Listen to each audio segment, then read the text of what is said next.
Hello বন্ধুরা, আসসালামু আলাইকুম। সবাই কেমন আছেন? আশা করি সবাই ভালো আছেন। আলহামদুলিল্লাহ, আল্লাহ পাকের অশেষ মেহেরবানিতে আমিও ভালো আছি। তো বন্ধুরা, আজকে আমি আপনাদেরকে বোঝাবো গজগিরার হিসাব। অনেকেই আছেন গজগিরার হিসাব বোঝেন না। তাই আজকে আমি কিন্তু সবাইকে গজগিরার হিসাবটা কিভাবে করতে হয় সেটা বুঝিয়ে দেব। আমি যখন পার্সোনালি কাউকে কাজ শেখাই তখনও কিন্তু তাকে সবার আগে গজগিরার হিসাবটাই বুঝিয়ে থাকি। তো সর্বপ্রথমে কিন্তু আমাদের একটা গজগিরার হিসাব বোঝানোর জন্য আমাদের একটা ইঞ্চি টেপ লাগবে। এই যে আমার হাতে এটা একটা চাবি রিংয়ের মতো, এটা একটা ইউনিক একটা ইঞ্চি টেপ, যেটা হচ্ছে আমি চাবি রিং হিসেবে ব্যবহার করে থাকি, আবার ইঞ্চি টেপ হিসেবেও ব্যবহার করে থাকি। বন্ধুরা, এটা একটি নতুন গ্যাজেট, খুবই সুন্দর এবং ইউনিক।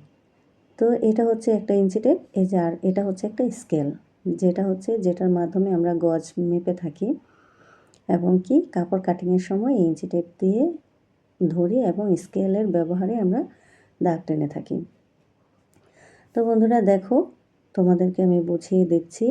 1 গজ সমান সমান হচ্ছে ইঞ্চি টেপ দিয়ে যদি মাপি আমরা, তাহলে হচ্ছে 36 ইঞ্চি। এখানে কিন্তু এই যে দেখো, স্কেলটা পুরো 36 ইঞ্চি আছে। 1 গজ সমান সমান 36 ইঞ্চি। আর যদি গিরার হিসাব করো তাহলে হচ্ছে 1 গজ সমান সমান 16 গিরা। বন্ধুরা, এই জিনিসগুলি তোমরা অবশ্যই লিখে রাখবে। লিখে রাখলে হয়তো তোমাদের জন্য অনেক উপকার হবে। তারপর হচ্ছে আধা গজ। আধা গজ মানে হচ্ছে 8 গিরা। আর 36-এর অর্ধেক হচ্ছে 18 ইঞ্চি। তার মানে 18 ইঞ্চিতে হচ্ছে আধা গজ, আর 18 ইঞ্চিতে 8 গিরা। তাহলে আমরা 1 গজ পেয়ে গেলাম 36 ইঞ্চি 16 গিরা, আর আধা গজ পেয়ে গেলাম আমরা 18 ইঞ্চি 8 গিরা। তারপর আছে এখানে 9 ইঞ্চি। 9 ইঞ্চি হচ্ছে গিয়ে আমাদের 4 গিরা। তাহলে আমরা 4 মানে 1 গজের 4 ভাগের 1 ভাগ হচ্ছে 4 গিরা। তো বন্ধুরা দেখো, এখানে গজ গিরার হিসাবটা কিন্তু আমি তোমাদেরকে সহজেই বুঝিয়ে দিলাম। একটা কাপড় কিনতে গেলে দেখা গেছে 1 গজ আধা গজ 4 গিরাই বিক্রি হয়, কিন্তু তারপরেও কিন্তু আমাদের হিসাব থেকে যায় যে 1 গিরা, 2 গিরা, 3 গিরা, 4 গিরা কীভাবে হয়ে থাকে। সেগুলির হিসাবটাও আমি তোমাদেরকে বুঝিয়ে দেব। তো বন্ধুরা দেখো, এই যে এখানে হচ্ছে 9 ইঞ্চি, 9 ইঞ্চিতে হচ্ছে 4 গিরা। 4 গিরার অর্ধেক হচ্ছে 9 ইঞ্চিতে যদি হয় 4 গিরা, তাহলে 4.5 ইঞ্চিতে হচ্ছে গিয়া 2 গিরা। 4.5 ইঞ্চিতে হবে গিয়ে 2 গিরা। তো বন্ধুরা, আমরা 9 ইঞ্চিতে অর্ধেক করলে কিন্তু আমরা 2 গিরা পেয়ে গেলাম। 4.5 ইঞ্চিতে 2 গিরা। এখন 4.5 ইঞ্চিকে যদি আমি অর্ধেক করি তাহলে হবে 2.25। এই হচ্ছে 2.25-এর মধ্যে আমি একটা দাগ দিয়ে দিলাম। তাহলে এখানে হবে গিয়া 1 গিরা। তাহলে আমরা কিন্তু এইভাবে করে হিসাবটা বুঝে নিতে পারি। 2.25 ইঞ্চিতে 1 গিরা, 4.5 ইঞ্চিতে 2 গিরা, 9 ইঞ্চিতে হচ্ছে গিয়া 4 গিরা। তো বন্ধুরা, এভাবে কিন্তু তোমরা গজ গিরার হিসাবটা করে নেবে। তারপর যদি আমরা এখান থেকে 4.5-এর অর্ধেক দিই তাহলে কিন্তু হবে 3.5 ইঞ্চির মধ্যে কিন্তু আমরা এখানে 3 গিরার হিসাবটা নিয়ে নিতে পারি, অথবা এখান থেকে ধরলে আমরা 7.5 ইঞ্চিতে কিন্তু আমরা 7.5 না 7.5 ইঞ্চিতে কিন্তু আমরা 3 গিরার হিসাবটা পেয়ে যাই। তাহলে প্রথমে আমাদের হিসাব করতে হবে হচ্ছে 1 গিরা 2.25 ইঞ্চি, 2 গিরা 4.5 ইঞ্চি, 3 গিরা 7.5 ইঞ্চি, আর 4 গিরা হচ্ছে 9 ইঞ্চি। এই হচ্ছে 7.5 ইঞ্চিতে দাগ দিলাম। এখন টোটালি একদম মাথা পর্যন্ত স্কেলটাকে যদি আমি প্রত্যেকটা গিরা গিরা দাগ দিয়ে থাকি, তাহলে ঠিক এইভাবে 2.25 ইঞ্চি করে কিন্তু 1 গিরাতে আমরা একটা দাগ দিতে পারি।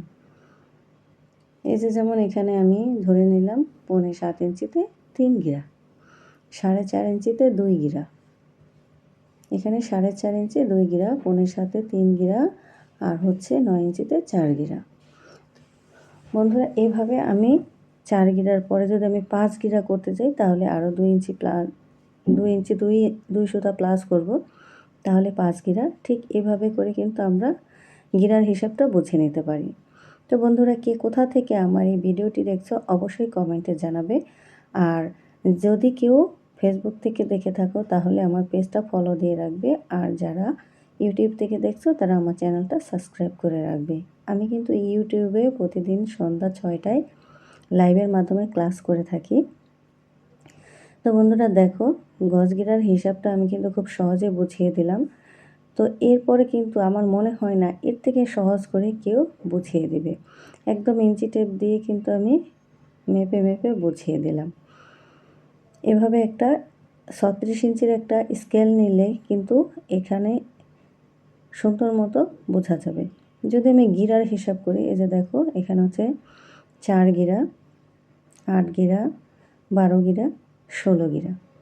এক গজ কাপড়কে আমরা ঠিক এইভাবে ভাগ করতে পারি। এক গজ কাপড়কে যদি আমরা 4 ভাগে ভাগ করি, সেই হিসাবে কিন্তু আমরা 4 গিরা, 8 গিরা, 12 গিরা, 16 গিরাই চলে আসবে। তারপর যদি এক গিরা করে যাই তাহলে কিন্তু সেভাবেই যাবে। ঠিক আছে? তাহলে 27 ইঞ্চিতে আসে 12 গিরা, 36 ইঞ্চিতে 1 গজ। তো বন্ধুরা অবশ্যই কিন্তু তোমরা এই জিনিসগুলি সুন্দর মতো নোট করে রাখবে, তাহলে কিন্তু তোমরা সহজেই বুঝতে পারবে গজ গিরার হিসাবটা। যখন তোমাদের ভুল হবে তখন একটা খাতার মধ্যে লিখে রাখলে সে খাতার মধ্যে কিন্তু তোমরা সহজেই বুঝতে পারবে। তো বন্ধুরা দেখো, তোমাদেরকে আমি আবারও বলছি, 36 ইঞ্চিতে 1 গজ, আর 1 গজ সমান সমান 16 গিরা। 18 ইঞ্চিতে আধা গজ, আধা গজ সমান সমান 8 গিরা। 9 ইঞ্চিতে 4 গিরা, 9 ইঞ্চিতে হচ্ছে গিয়ে 4 গিরা। এটার কোনো গজের হিসাবটা নাই, তো হয়তো দেখা গেছে 1 গজে 4 ভাগের 1 ভাগ, তো 4 গিরা। তারপরে হচ্ছে দেখা গেছে 27 ইঞ্চিতে 12 গিরা, আর 36 ইঞ্চিতে 16 গিরা, আর 36 ইঞ্চিতে টোটালি 16 গিরায় 1 গজ। তো বন্ধুরা এইভাবে কিন্তু তোমরা গজ গিরার হিসাবটা বুঝে নেবে। আর দেখো এই যে আমার কাছে একটা সুন্দর ইউনিক ইঞ্চি টেপ আছে, আমি তোমাদেরকে একটু অ্যাডভাইস দিচ্ছি। এই সুন্দর ইউনিক চাবি রিংয়ের সাথে ইঞ্চি টেপটা যদি কেউ কিনতে চাও তাহলে কিন্তু অবশ্যই ইনবক্স করতে পারো। নাম, ঠিকানা, ফোন নাম্বার দিয়ে কিন্তু অর্ডার করতে পারো। মাত্র 200 টাকায় কিন্তু এই এত সুন্দর একটা ইউনিক কালেকশনের ইঞ্চি টেপ তোমরা পেয়ে যাবে আমার কাছ থেকে। যদি তোমরা এখানে না যাও তাহলে কিন্তু আলাদা কিছু .com ফেসবুক পেজ থেকেও নিতে পারো।